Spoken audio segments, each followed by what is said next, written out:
नमस्कार दोस्तों, मैं मानवेश जोशी आपका कांटली ग्राम सभा में स्वागत करता हूं। दोस्तों, आज हम आए हैं रुद्रधारी महादेव मंदिर और साथ में स्थित रुद्रधारी वाटरफॉल पे। मेरे मित्र जिनको जो दिल्ली से आए हैं, मैं उनको गाइड करूंगा। मैं यहां पर लोकल टूरिस्ट गाइड का भी काम करता हूं और मैं ऑथराइज्ड हूं टूरिस्ट को गाइड करने के लिए उत्तराखंड सरकार की तरफ से। तो आइए अब हम अपनी यात्रा शुरू करते हैं रुद्रधारी वाटरफॉल के लिए। महादेव का जैसे कि मैंने बताया था, मानस खंड में उल्लेख मिलता है। यहाँ पे बहुत से ऋषि मुनियों ने तपस्या की है और लिखित रूप से विवरण है कि ऋषि कौशिक ने यहाँ पर आकर के तपस्या की और इस पूरे सूखे हुए प्रदेश पे माँ कौशिकी नाम से उन्होंने नदी का सृजन किया। आगे चल के ये कौशिकी नदी ही कोसी नदी कहलाई और ऋषि कौशिक ने सामने जंगलों पर कुश नामक घास लगा करके पानी का सृजन किया है। तो जिस स्थल पे हम जा रहे हैं, वाटरफॉल के साथ साथ वहाँ पे रुद्री मंदिर भी है। भगवान शिव रुद्रावतार में वहाँ पर विराजमान है। कौशिक ऋषि की तपोस्थली भी है। तो मैं समझता हूँ कि आप लोगों को देखना चाहिए।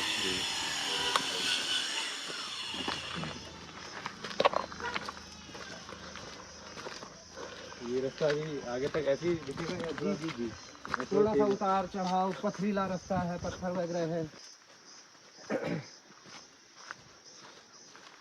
मुख्य रूप से शक्तिपीठ कहलाया जाता है। जो साधक तपस्या करने के लिए आना चाहते हैं, वो लोग वहाँ पे अपना एकांतवास करके तपस्या करते हैं। बरसात के समय में करीब हफ्ते से 1.5 हफ्ता रास्ता अवरुद्ध हो जाता है। बिल्कुल इतने पीछे से होता है कि पूरा का पूरा रास्ता अवरुद्ध हो जाता है। उस समय जो साधक लोग हैं वो वहीं निवास करते हैं। अगर उनके पास खाना भोजन व्यवस्था नहीं है तो फिर उनको भूखा रहना पड़ता है। नदी अपने प्रचंड वेग पे होती है। नदी को पार करना असंभव सा हो जाता है। तो आइए हम अपनी यात्रा आगे बढ़ाते हैं।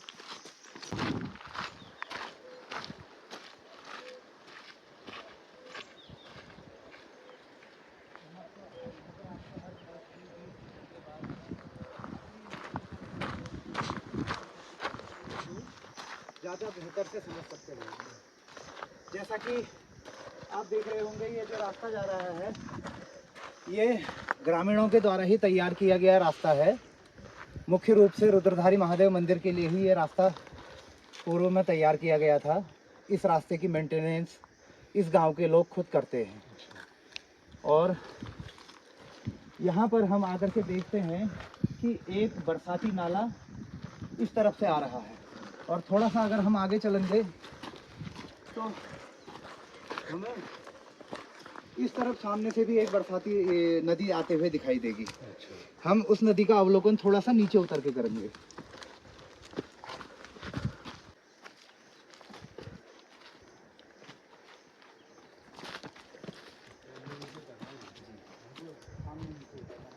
और हमको इस दिशा पे जाना है, अपने लेफ्ट की तरफ को जाना है। यहाँ पर मैं आपको एक चीज़ बताता हूँ, जो जीवन दायिनी माँ कौशिकी जल रूप में प्रकट होकर के 40 कोस की प्यास बुझा रही है, वो सामने से इस तरफ से आ रही है। और रुद्रधारी वाटरफॉल जो है ये अलग बरसाती नाला है। रुद्रधारी वाटरफॉल का जो पानी है वो कोसी नदी नहीं है। कोसी नदी ये राइट हैंड से जो आती हुई दिखाई दे रही है हमको, ये कोसी नदी है। इस कोसी नदी का जो उद्गम है उस स्थान को बिड़चुला कहते हैं। वो यहाँ से 9 किलोमीटर दूर अंदर और ऊपर पहाड़ियों पर स्थित है। और मान्यता ये कही जाती है कि कौशिक ऋषि बिड़चुला के ही मैदानों पे जाकर के कुश घास को रोप के आए थे। वहाँ पर कुश नामक घास को लगा के आए थे। तो मुख्य रूप से जो कौशिकी नदी ये है, ये बिड़चुला से आती है। और हम जहाँ पे रुद्रधारी वाटरफॉल पे जा रहे हैं वो एक अलग से तप स्थली है जहाँ पे लोग तप करते हैं। आइए हम अपनी यात्रा आगे शुरू करते हैं। इधर पे लोग पिकनिक करते हैं, फोटोज वगैरह खींचते हैं। ये जो पत्थर है थोड़ा भी खिला देते हैं लोग यहाँ। बरसात के समय ग्रीनरी बहुत अच्छी है। अभी ड्राइनेस है और वाटरफॉल में भी अभी पानी बिल्कुल बहुत कम है। हाँ, वो तो वैसी बात है।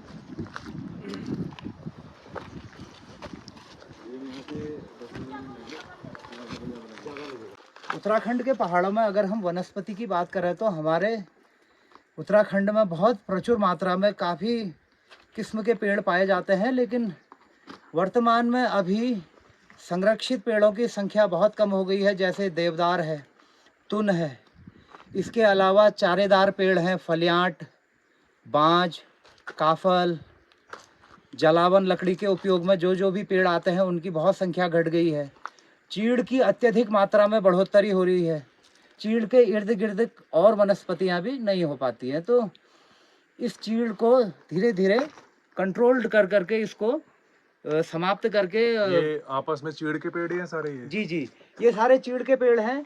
इनको पाइन ट्रीज कहते हैं। वैज्ञानिक लोग जानते हैं कि चीड़ के क्या दुष्प्रभाव हैं। उनको इस चीड़ का प्रबंधन उचित तरीके से करना चाहिए। साथ साथ में चीड़ सरकार की राजस्व के आय का बहुत बड़ा स्रोत है। चीड़ से लीसा निकलता है, उस लीसे से विरोजा और टर्पेंटाइन ऑयल बनाया जाता है। और अभी वर्तमान में वर्षों से एक बहुत बड़ी समस्या ये है कि जंगल में भीषण आग लग जाती है गर्मियों के समय में। तो उस आग को बुझाने के लिए प्रॉपर व्यवस्थाएं होनी चाहिए, क्योंकि आग अगर जंगल में लगती है, चीड़ के पेड़ों से निकलने वाला लीसा जल जाता है, बर्बाद हो जाता है, तो सीधे सीधे सरकार की ही राजस्व की हानि होती है। तो इसके बारे में सोचना चाहिए, इसके बारे में नीति बनानी चाहिए, ऐसा मेरा मानना है। गांव के बुजुर्ग अपने गाय बैलों को लेके चलते हैं, महिलाएं घास के लिए जंगल जाती हैं। यहाँ सूखा दिख रहा है आपको, घास नहीं होगी, लेकिन जंगल में 3 किलोमीटर ऊपर चले जाएं तो हमें कमर तक की घास मिलेगी, जो जानवरों के खाने के लिए बहुत उत्तम होती है। अभी भी होगी जी। तो महिलाएं ऐसी जगहों पे जाकर के घास काटती हैं। पहाड़ का जीवन अभी भी बहुत दुश्वारी भरा पड़ा है। दूसरा, एक संस्कार भी है कि मेरे सास ने चूल्हे में खाना पकाया था तो मैं भी चूल्हे में खाना पकाऊंगी। सास भी गैस को बुरा मानती है तो मैं भी गैस को बुरा मानूंगी। जिंदगी में कई चीज़ें संस्कारों के साथ जुड़ी हुई हैं। लोहा घाट का तवा होएगा, लोहा घाट का लोहा बहुत फेमस है पहाड़ में। लोहा घाट की कढ़ाई, लोहा घाट का तवा अधिकांश घरों में मिल जाएगा। थिकनेस काफ़ी मोटी होती है, तो वो तवा आप गैस पे नॉर्मली हीट कर ही नहीं सकते, उसके लिए चूल्हा लगाना पड़ेगा। चूल्हे की रोटी अलग पौष्टिक होती है।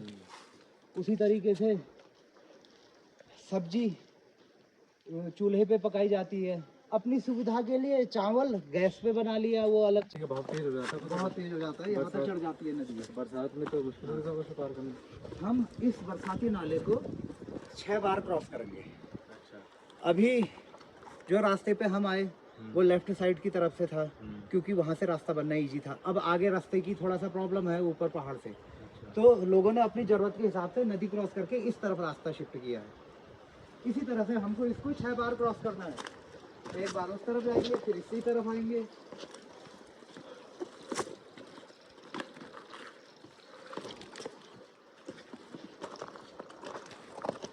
दोस्तों, यहाँ पर हम पहुँचे हैं। आप कैमरा घुमा के मैं दिखाना चाहूँगा कि सामने जो ये झाड़ी नुमा पौधे दिख रहे हैं, इन पौधों को हम लोग घिंगारू कहते हैं।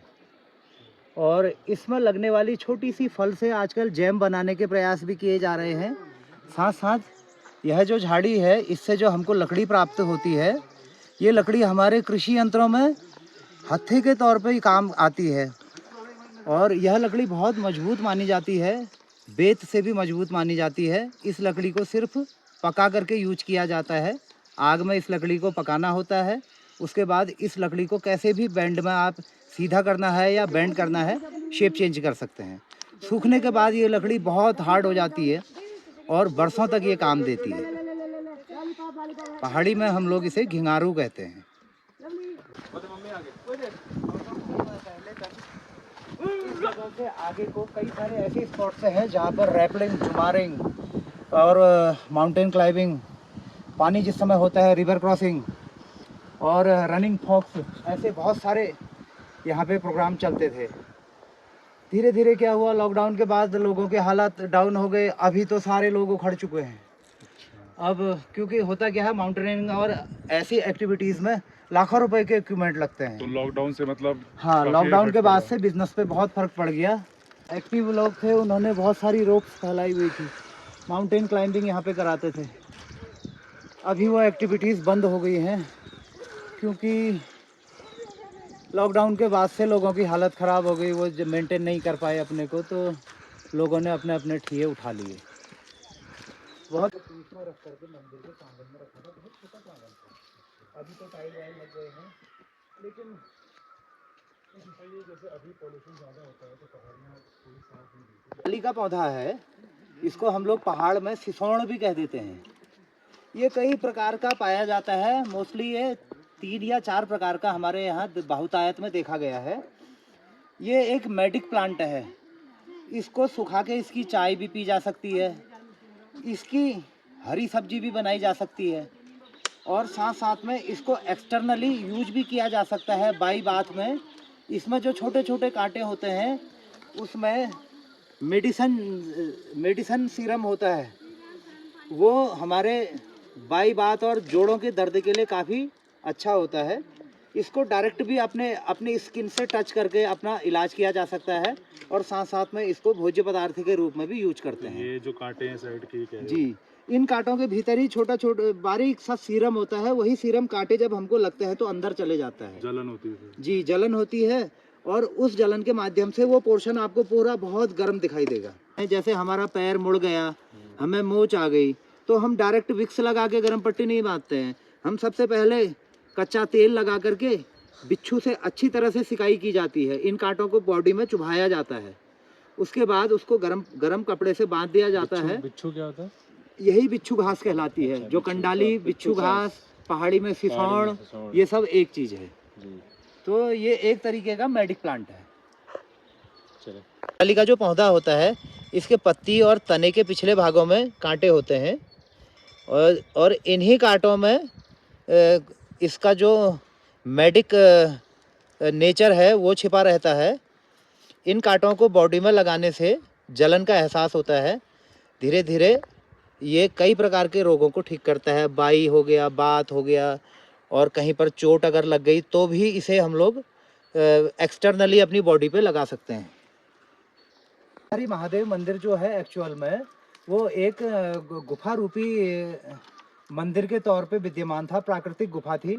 पत्थरों ने अपना प्रॉपर तरीके से एक छतनुमा आकार बनाई हुई थी, और अभी वर्तमान में टेम्पल केव जैसा कोई भी निशान नहीं है। भक्तों ने अपने अपनी श्रद्धा, अपने अपनी आस्था के हिसाब से अर्थ जमा करके उसको एक आधुनिक मंदिर का रूप दे दिया है, लेकिन वहाँ पे जो शिवलिंग है वो अभी भी उसी प्राचीन हालत में विद्यमान है। 99 में नागपुर की तरफ के एक IAS जो DM स्तर के व्यक्ति थे, वो घूमने के लिए पहाड़ों की तरफ आए, तो वो यहाँ रुद्रधारी वाटरफॉल भी आए, और उन्होंने ये केव टेम्पल को जब देखा तो उनको वैराग जाग गया। वो साधु सन्यासियों का वेश धारण करके साधु सन्यासी बन गए। उन्होंने अपना नाम रखा पूज्य स्वामी सदानंद महाराज। तो ये सभी प्रकार के जो भी डेवलपमेंट किए गए हैं उन्हीं के सानिध्य में किए गए हैं, उन्हीं के संरक्षण में किए गए हैं।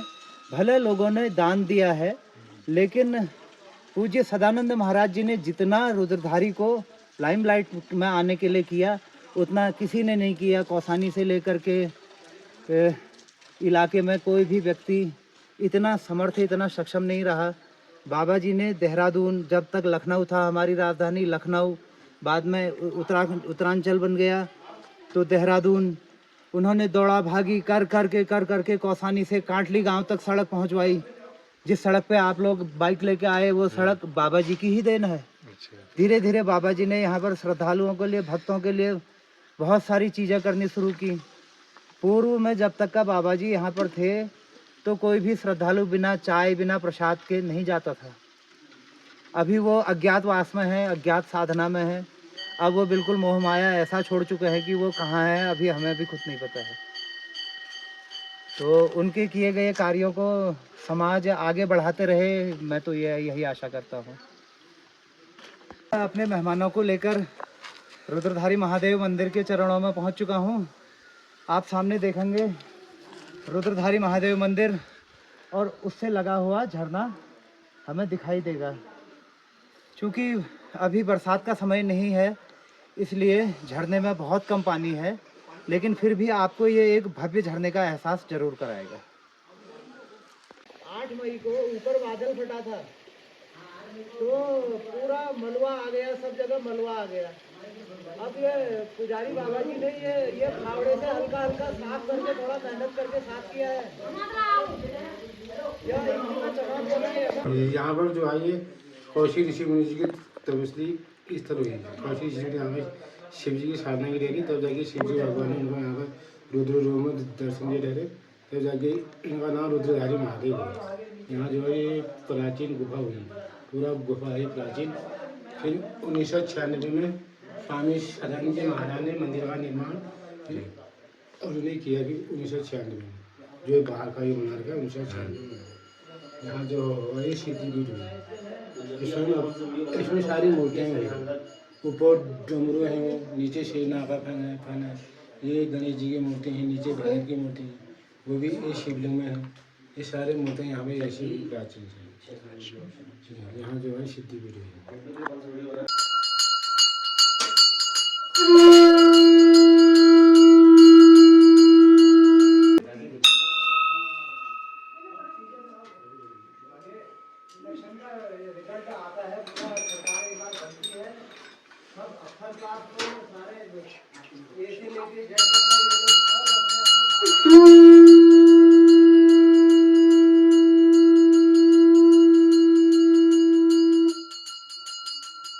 जी, वो IAS थे, उनको यहाँ बैराग जागा और लोगों ने उनको सदानंद महाराज कहा था। उनका रियल नाम क्या था ये मुझे भी नहीं मालूम है। अभी वो बिल्कुल अंतर्ध्यान है, किसी से कोई संपर्क नहीं है, कहाँ वो साधना कर रहे हैं किसी को कुछ पता नहीं है।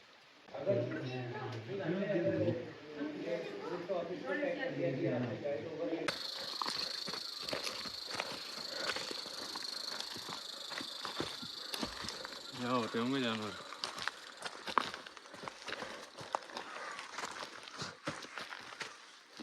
अभी आपको वहाँ पहुँचने तक ये नहीं दिखेगा कि अच्छा मुझे यहाँ पहुँचना था, बस रास्ता खुलता जाएगा कहाँ जाना है समझ में नहीं आएगा।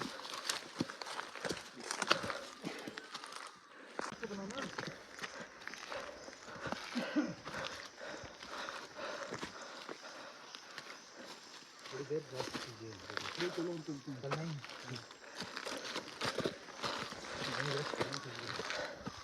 यहाँ से इधर हो गया उसका।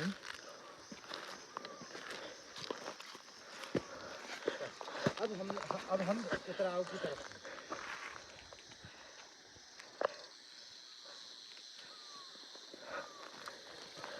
बीच में चढ़ाई कहीं आएगी या नहीं जी, अब चढ़ाई कहीं नहीं आएगी, उतराव है? तक जाने तक का सीधे उतराव है।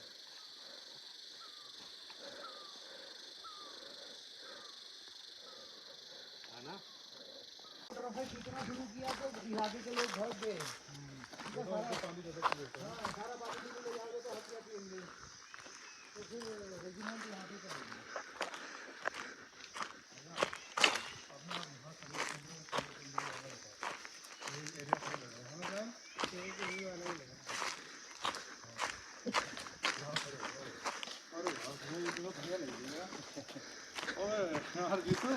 करते हैं रिंगाल की चीजें बनाने के लिए। रिंगाल क्या होता है? रिंगाल एक बांस प्रजाति का ही एक पतला सरकंडा होता है, जिसे हम लोग पहाड़ में रिंगाल कहते हैं। तो अभी कारीगर तो मुझे यहाँ पर कहीं दिख नहीं रहा है, लेकिन उसके कारीगर के द्वारा छोड़े हुए कुछ अवशेष सामने हैं। वो ये पहाड़ के बुनाई कारीगर होते हैं, जो टोकरी बनाते हैं, डलिया बनाते हैं। इन्होंने जो यूज नहीं होता है वो चीज़ हटा दी है, और इससे काम वाली चीज़ से उन्होंने डलिया हो गया, टोकरी हो गई, रोटी दानी हो गई, ये इसका इस तरीके के पॉट्स बनाते हैं। तो सर यहाँ पे थोड़ा वाइल्ड लाइफ के बारे में बताइए, किस तरह के जानवर यहाँ मिलते हैं? जी अच्छा, हमारे पहाड़ में जंगली जानवर कितने भी प्रकार के हैं। मुख्य रूप से अगर पक्षियों में देखा जाए तो सबसे ज़्यादा हमारे यहाँ हिमालयन डब मिलता है, फाख्ता हिमालयन डब। इसके अलावा मोनाल उसकी कई कैटेगरियां हैं। हम आम भाषा में जंगली मुर्गी कह देते हैं। मोनाल की कई प्रजातियां हैं। और पशुओं में अगर हम देखते हैं, हिरन हैं, कई प्रकार के हिरन हैं जिनको हम लोग पहाड़ी भाषा में, कुछ हिरनों को हम जड़िया कह देते हैं, कुछ हिरनों को हम काकड़ कह देते हैं, कुछ हिरनों को हम घुरड़ कह देते हैं। हिरनों में भी 2 प्रकार की कैटेगरी है, एक बकरी से मिलता जुलता है और एक कंप्लीट हिरन होता है। और मांसाहारी जीवों में अगर हम कहें तो हमारे यहाँ पहाड़ी तेंदुआ होता है। हमारे यहाँ चीता नहीं होता है, लेकिन पहाड़ी तेंदुआ होता है। बाघ के आकार से छोटा ही होता है और धब्बेदार होता है, लेकिन आम तौर पर आबादी से दूर ही रहता है। इसके अलावा डॉग के साइज़ का छोटा सा भालू भी यहाँ होता है, काले कलर का देखने को मिलता है। लेकिन भालू जहाँ उसका बहुतायत भोजन होता है, वहीं उसकी वो आबादी के निकट कम आता है। अपने भोजन की तलाश में जंगल के इंटीरियर में ही भालू रहता है। बाकी बाघ और कई प्रकार के हिरन हमको आबादी के आसपास देखने को मिल जाते हैं, लेकिन मांसाहारी जंतु जो बाघ है वो अभी तक तो ऐसी घटनाएं नहीं हुई। मेरे हाथ में ये पाइन लीव्स हैं। इनको हम अपनी भाषा में पिरुल कहते हैं। पिरुल चीड़ के पेड़ से प्राप्त होने वाली ये पत्तियां पिरुल कहलाती हैं। सूखी हालातों में थोड़ी सी भी चिंगारी पकड़ने पर ये पत्तियां जल जाती हैं। और ये पत्तियां जिस समय गीली होती हैं, हरी होती हैं, उस समय इन पत्तियों से बायोडीजल भी बनाया जा सकता है। ऐसे रिसर्च पहाड़ में किए जा चुके हैं। की कहानी ये है कि जिस समय अंग्रेज ने अपनी पैठ बढ़ानी शुरू की पहाड़ों पे, उसने सबसे पहले कंट्रोल्ड वन एक्ट बनाया, कंट्रोल्ड फॉरेस्ट एक्ट बनाया, और उसने इस पेड़ को कमर्शलाइज कर दिया। उसके बाद से इस पेड़ का उपयोग लीसा निकालने के लिए और तमाम तरह के बिजनेस प्रयोजन के लिए किया जाने लगा। और वर्तमान में हालात ये है कि फर्नीचर के लिए अगर किसी ग्रामीण को पेड़ चाहिए तो उसको परमिशन लेनी पड़ती है। डायरेक्ट कोई भी पेड़, चाहे वो रिजर्व फॉरेस्ट में आ गया, चाहे वो सिविल लैंड में आ गया, चाहे वो अपनी लैंड में आ गया, पेड़ को काटने के लिए परमिशन ही लेनी पड़ेगी। तो ये पेड़ अपने आप उगते हैं या हुआ है? नहीं, पेड़ ऐसा है कि चीड़ का जो फल होता है, आपने सुना होगा एक नाम चिलगोजा कहते हैं। चिलगोजा, हाँ। जी जी जी, जो पाइन नट है, ये एक पेड़ जो फलदार पेड़ है पाइन का, वो एक सीजन में कम से कम 4 लाख पेड़ों का प्रोडक्शन कर सकता है। उन 4 लाख पेड़ों में से मात्र अगर 40 भी उगे तो ये अपनी जनरेशन अगले 40 सालों में इतनी बढ़ा लेता है कि अन्य वनस्पतियों को बढ़ने का मौका नहीं मिलता है। और ये पानी का भी बहुत ज़्यादा दोहन करता है। ज़मीन के अंडर ये अर्थ के पानी को खींच करके ये इसको बहुत ज़्यादा अवशोषित करता है।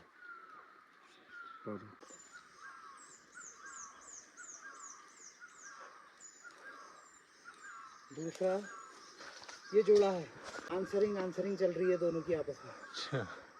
वो बोल रहा है, वो उत्तर दे रहा है, फिर वो उत्तर दे रहा है, फिर वो उत्तर दे रहा है। नीचे उतरने में दिक्कत तो नहीं हुई?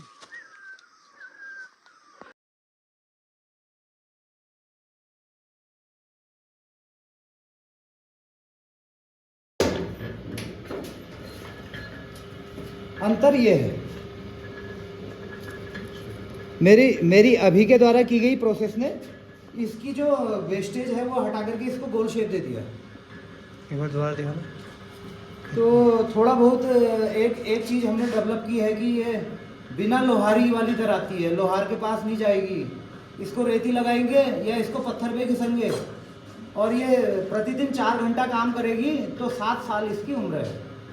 जब तक ये पूरा इतना न घिस जावे तब तक का ये काम करेगी। उसके बाद हम किसान के लिए ब्लेड बदल देते हैं, बिंडा वही रहता है।